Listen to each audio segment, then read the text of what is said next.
Our last session is going to highlight the book Matthew's Dream by Lionni.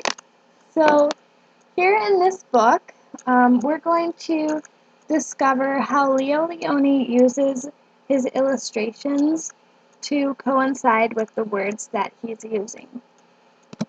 So here we're going to go to the first page. So Lionni talks about, in one corner of the attic, draped with cobwebs, were piles of newspapers, books, and magazines, an old broken lamp, and the sad remains of a doll. That was Matthew's corner. So without even reading the words, we can already infer, and not just infer, but we can just see here, that all those things are depicted in the picture. So for beginning readers that might not necessarily be able to read the words, or perhaps people who don't know English, for example, they'll be able to get the gist of the story by just looking at the pictures that are depicted on the page. So, that is what good writers do. They make illustrations that are appropriate for their text, and ones that the author and audience can both look at and know that this is what's happening in the story. So here's another example in the book. It talks about the different imaginations that Matthew has.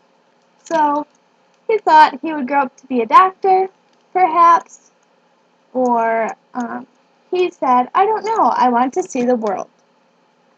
So when we're kind of looking at this picture, we can see both of those elements highlighted as well.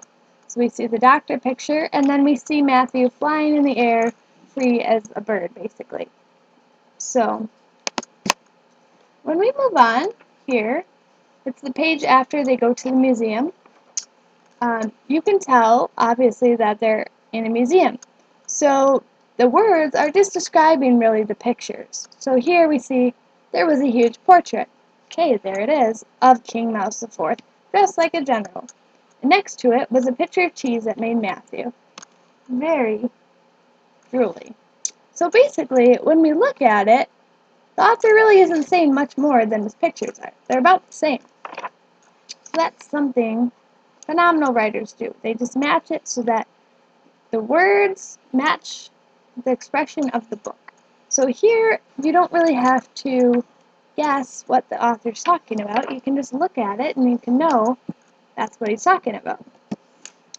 So here on this page, Matthew's wandering from room to room looking at paintings.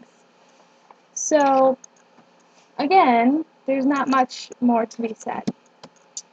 Okay, so we can jump over here a few pages later. After he eats Nicoletta, so he dreamed that he and Nicoletta were walking hand in hand in an immense, fantastic painting. So the only thing we don't really know about this is that it was a dream. So now we know by the words, but really we can infer that this whole book is a dream anyway. So, anyways, there's many examples here about how the author uses that. Matthew became a painter. Wow, there he is. And, last of all, there he is, with all the people who are just enjoying his art and taking it home. So, altogether, that's the main idea here behind this lesson, is just good authors use the illustrations to coincide hand in hand with their words, especially when they're trying to have the author or the audience get a certain viewpoint.